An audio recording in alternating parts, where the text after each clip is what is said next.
Hey guys, and welcome back to the channel, and today I'm talking about the phenomenon that is Barbie and Oppenheimer, otherwise known as Barbenheimer. This video is going to be more from a financial standpoint because I'm looking at the numbers of both of these movies and it's completely mind-boggling what they've accomplished already. So I'll go ahead and start with Barbie. Get this. This movie has made almost $800 million worldwide through 2 weekends.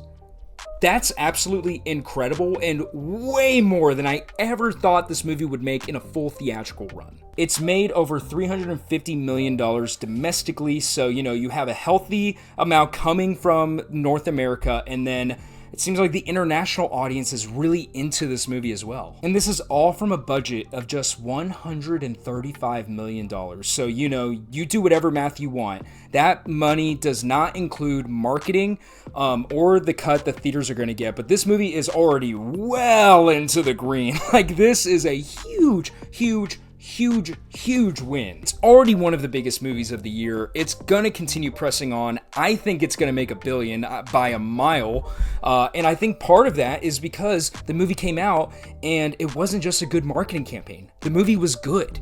I think the marketing for this movie along with Oppenheimer were both master classes on how to do movie marketing, but the movie came out and people love it and they're still going to see it. They're seeing it on weekends, they're seeing it on weekdays. I think I saw something where last week it was like the biggest Monday for Warner Brothers since, I guess, The Dark Knight, something random like that. People are doing whatever they can to go out and see this movie. Its domestic opening was at $162 million, which is ridiculous. I remember whenever the projection was like at $100 million, and then after its Thursday previews, I was like, oh, it's gonna make $125. Well, now it made $162, and in its second weekend, it had a fantastic drop. It only dropped 42%, down to $93 million, and something tells me that that percentage is going to stay consistent over the next several weeks because there's really no movies coming out that I think stand a chance. I mean, the biggest movie that's releasing in the next few weeks is Meg 2, and that isn't going to make like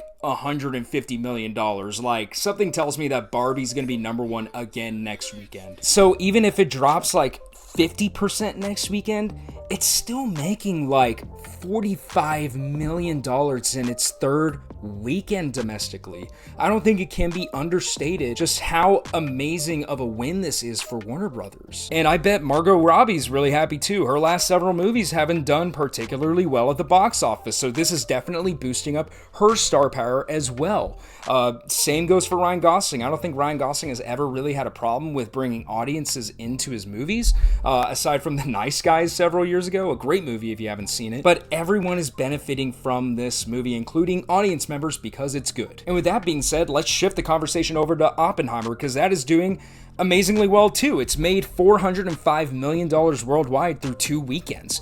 I mean, it pales in comparison to Barbie, but it's hard to compare a movie about a doll that people grew up with and love and the creation of the nuclear bomb that is 3 hours long. That movie opened up to a very impressive $82 million, and similar to Barbie, it only dropped not 42%, but 43%, and it made $46 million in its second weekend, which is remarkable. It's fantastic. This movie is doing amazingly well for what it is, which is ultimately a biopic, and a long one at that. And really the root of this one's success is that it is also fantastic. A lot of people are saying that it's their favorite movie of the year. Personally, for me, I don't know if it's number one of the year, but it's got to be somewhere between 1 and 3. Honestly, it's very different from other films that I have up there for me so far in the year. But for a movie like that to open up to over $80 million and then in its second weekend continue to be successful is amazing. And again, it's a testament to just how incredible the marketing was between that one and Barbie, those two movies helping one another. And that movie only had $100 million in its budget, so yeah, this one is also a major success, and goes to show that if you have a powerhouse director with a big name like Christopher Nolan, people don't care what the story is. Could be anything. It could be however long. as long as the movie's good, people are going to go out to see it. It just helps that you have a director like Christopher Nolan that people are willing to go out there and see. There aren't many directors still working that are like that, you know? It's a very short list.